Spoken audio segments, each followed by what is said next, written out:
Assalamualaikum warahmatullahi wabarakatuh. Saya Dialoris Kurbashi Masyuri dengan NIM K33222 dari kelas B akan menjelaskan materi tentang teori mekanika kuantum dan bilangan kuantum. Pertama, kita akan bahas dulu teori atom mekanika kuantum. Teori atom mekanika kuantum didasarkan pada dualisme sifat elektron, yaitu sebagai gelombang dan sebagai partikel. Erwin Schrödinger mengajukan teori yang disebut teori atom mekanika kuantum, yang menyatakan bahwa kedudukan elektron dalam atom tidak dapat ditentukan dengan pasti. Yang dapat ditentukan adalah kemungkinan menemukan elektron sebagai fungsi jarak dari inti atom. Kalian bisa lihat pada gambar di layar kalian masing-masing, model atom mekanika kuantum. Di situ digambarkan inti atom yang di dalamnya ada proton dan neutron, lalu dikelilingi oleh awan-awan elektron. Next, kita bahas bilangan kuantum. Bilangan kuantum adalah bilangan yang menyatakan kedudukan atau posisi elektron dalam atom yang diwakili oleh suatu nilai yang menjelaskan kuantitas kekal dalam sistem dinamis. Bilangan kuantum menggambarkan sifat elektron dalam orbital.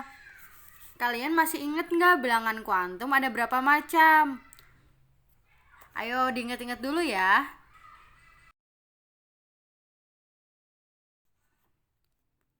Ternyata bilangan kuantum ada 4 macam. Yang pertama, bilangan kuantum utama atau yang biasa kita singkat N.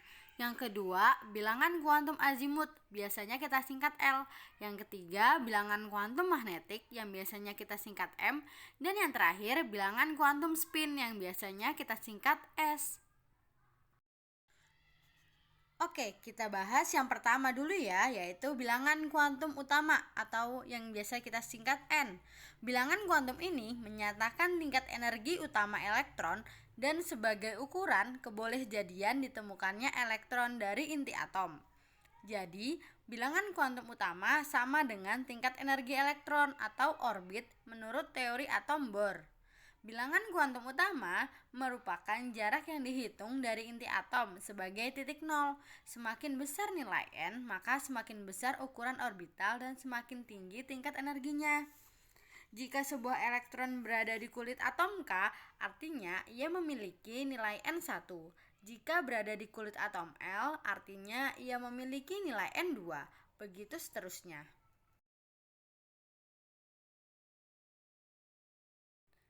Yang kedua, yaitu bilangan kuantum azimut atau yang kita singkat L. Bilangan kuantum azimut ini mendeskripsikan bentuk orbital. Nilai L yang diperbolehkan merupakan bilangan bulat dari 0 sampai N-1. Bilangan L ini disebut bilangan kuantum orbital. Jadi, bilangan kuantum orbital L menentukan besar momentum sudut elektron. Nilai ini menunjukkan letak elektron pada subkulit seperti S, P, D, dan F. Jika elektron berada di subkulit S, artinya nilai L-nya 0. Jika berada di subkulit P, artinya nilai L-nya 1. Begitu seterusnya. Yang ketiga, bilangan kuantum magnetik yang biasanya kita simbolkan M. Bilangan kuantum magnetik menyatakan orbital khusus yang ditempati elektron pada suatu subkulit. Bilangan kuantum magnetik juga menyatakan orientasi khusus dari orbital itu dalam ruang relatif terhadap inti. Nilai bilangan kuantum magnetik bergantung pada nilai bilangan kuantum azimut, yaitu semua bilangan bulat mulai dari -1 sampai dengan +1, termasuk 0. Bilangan ini menunjukkan posisi orbital terhadap orbital lain di dalam subkulit atom. Kalian bisa perhatikan gambar di layar kalian masing-masing ya. Bilangan kuantum azimut disimbolkan L. Jika bernilai 0, maka bilangan kuantum magnetiknya juga 0. Bilangan kuantum azimut L yang bernilai 1, bilangan kuantum magnetiknya yang paling sebelah kanan adalah +1. Begitu seterusnya. Yang terakhir yaitu bilangan kuantum spin yang kita simbolkan S. Bilangan ini menunjukkan arah putaran elektron pada sumbunya. Hanya terdapat dua kemungkinan arah rotasi elektron, yakni searah atau berlawanan dengan arah jarum jam. Suatu orbital hanya bisa ditempati oleh maksimum 2 elektron, di mana kedua elektron tersebut harus memiliki spin yang berlawanan, sehingga nilainya antara plus setengah atau minus setengah. Jadi teman-teman, jika dalam satu orbital itu ada dua pasangan, bilangan kuantum spin ini harus memiliki panah yang berbeda-beda. Harus ada yang ke atas dan yang kedua harus ada yang ke bawah. Begitu. Jika yang ke atas, kalian harus ingat positif ke atas dan negatif ke bawah. Yang ke atas positif setengah, yang ke bawah negatif setengah. Jangan sampai lupa ya. Next, selanjutnya kita bahas tentang konfigurasi elektron beserta contoh soalnya. Sebelum itu, kita bahas dulu yuk, apa sih aturan Aufbau itu? Aturan Aufbau menyatakan elektron menempati orbital-orbital dimulai dari tingkat energi yang terendah, dimulai dari 1s, 2s, 2p, dan seterusnya seperti urutan subkulit yang terlihat pada gambar di samping. Kalian bisa lihat ya urutannya dimulai dari 1s menuju 2s, lalu 2p menuju 3s, lalu ke 3p, 4s, dan seterusnya. Oke, kita next ke contoh soal. Tentukan konfigurasi elektron dan diagram elektron dari atom unsur dan ion monoatomik berikut. Yang pertama, 27 kobalt. 27 ini nomor atomnya ya. Yang kedua, 32 germanium. Yang ketiga, 20 magnesium 2+. Ayo kita jawab konfigurasi elektronnya dulu ya. Nanti kalian coba masing-masing diagram elektronnya setelah mendengarkan hukum Pauli dan aturan Hahn. Sesuai dengan aturan Aufbau 27 kobalt, kita mulai dari urutan yang paling dalam, yaitu 1s2, 2s2, 2p6, 3s2, 3p6, 4s2, yang terakhir 3d7. Kalian bisa menyingkatnya dengan gas mulia ya, yaitu AR, 4s2, 3d7. Next, yang kedua, 32 germanium. Sama ya, kita urutkan sesuai aturan Aufbau tadi. 1s2, 2s2, 2p6, 3s2, 3p6, 4s2, 3d10, dan yang terakhir 4p2. Yang ketiga, 20 magnesium. 1s2, 2s2, 2p6, 3s2, 3p6, 4s2. Oke, untuk atom yang ini udah pada paham belum?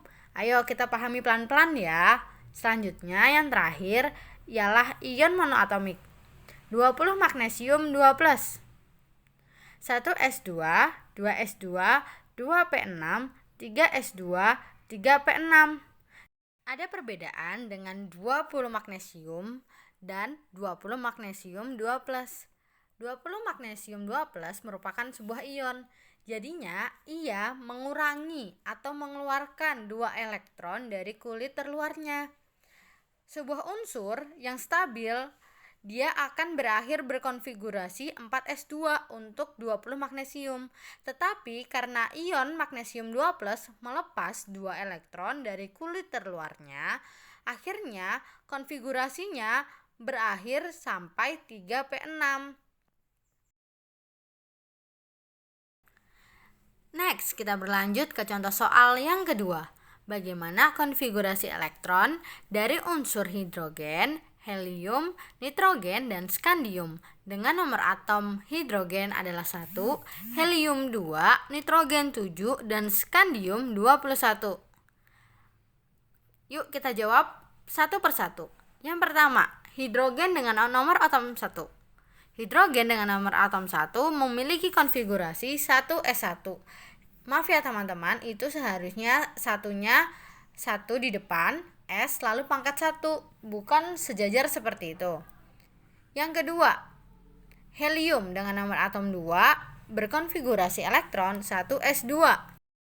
Yang ketiga, nitrogen dengan nomor atom 7 memiliki konfigurasi elektron 1s2, 2s2, 2p3.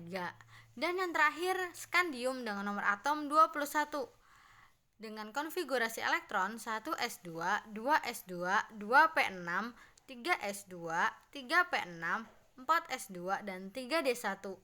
Coba kalian perhatikan apakah contoh soal ini sudah memenuhi aturan Aufbau belum? Yuk kita lanjut ke aturan selanjutnya, yaitu kaidahan menyatakan kalau ada orbital dengan tingkat energi yang sama, konfigurasi elektron dengan energi terendah adalah dengan jumlah elektron nggak berpasangan dengan spin paralel yang paling banyak. Kita lihat pada contohnya ya. Kaidahan itu berciri khas yaitu mengisi sebuah orbital dengan konstan, arah yang konstan terlebih dahulu, lalu baru diisi dengan arah berlawanan secara konstan. Misalnya pada nitrogen dengan nomor atom 7 berkonfigurasi elektron 2s2, 2p3. Jadi, saat mengisi, yang pertama kalian lakukan adalah menuliskan arah panah ke atas terlebih dahulu dengan mengisi seluruh orbitalnya. Lalu, sesuai dengan yang tadi sudah saya jelaskan ya, kalau mengisi sebuah orbital itu harus konstan. Yang pertama kalian lakukan adalah mengisi panahnya dari sebelah kiri menuju sebelah kanan, atau boleh sebaliknya, tapi lebih baik dari sebelah kiri ke sebelah kanan dengan konstan. Arah panah ke atas untuk memenuhi seluruh orbital, lalu arah panah ke bawah memenuhi orbital selanjutnya. Seperti itu. Jadi dalam satu orbital memiliki dua panah yang berlawanan arah, yang satu ke atas, yang satu ke bawah. Itu akan jauh lebih stabil dibanding ada sebuah orbital yang atas ke bawah, seperti itu.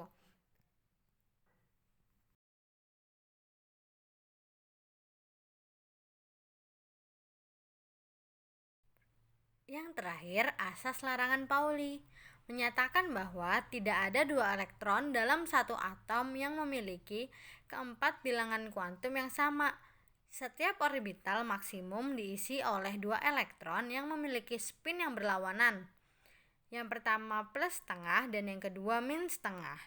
Menurut Wolfgang Pauli, dalam suatu atom tidak boleh ada elektron yang memiliki keempat yang sama ya, ingat itu.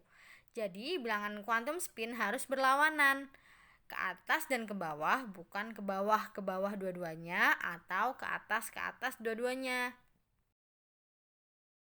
Selanjutnya kita akan mempelajari cara menentukan bilangan kuantum.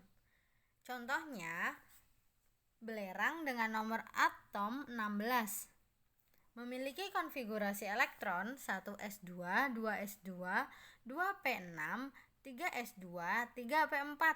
Bilangan kuantum ditentukan dengan memperhatikan konfigurasi elektron terakhir, yaitu 3p4. Nah, kan kita bisa ngelihat ya masing-masing 3p4. Tingkat energi yang diberi warna merah adalah bilangan kuantum utama, sehingga N-nya 3. Berikutnya yang diberi warna biru menunjukkan bilangan kuantum azimut. Karena berada di subkulit P, maka nilai L-nya 1. Untuk menentukan bilangan kuantum magnetik dan bilangan kuantum spin, kita perlu membuat diagram orbital dari 3p4. Seperti di layar kalian masing-masing ya, 3p4 itu semuanya dimulai dari sebelah kiri ke kanan. Dengan konstan arah panah ke atas terlebih dahulu, lalu arah panah ke bawah.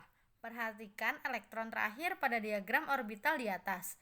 Letak elektron terakhir ini menunjukkan bilangan kuantum magnetik, sehingga M sama dengan min 1. Sedangkan arah panah elektron terakhir ini menunjukkan bilangan kuantum spin. Jika elektron menghadap ke atas, maka nilai S-nya plus setengah. Sebaliknya, jika elektron menghadap ke bawah, maka nilai S min setengah. Karena elektron terakhir pada diagram orbital ini menghadap ke bawah, maka nilai S-nya setengah.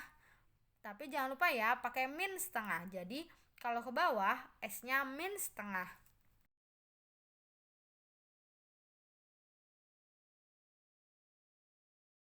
Contoh yang kedua, yaitu elektron atom oksigen dengan nomor atom 8 memiliki konfigurasi elektron 1s2, 2s2, 2p4.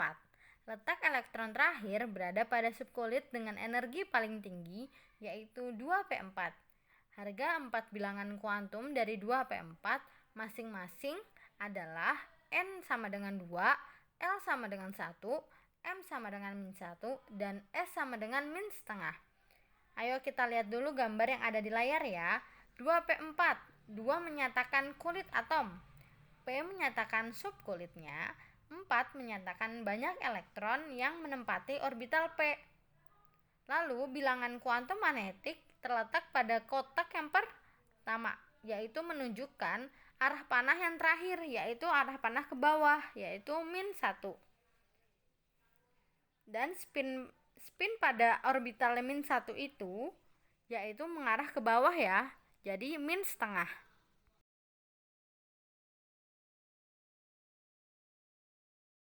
Sekian penjelasan dari saya. Semoga ilmunya bisa bermanfaat bagi kita semua. Terima kasih. Wassalamualaikum warahmatullahi wabarakatuh. Jangan lupa like dan komen ya.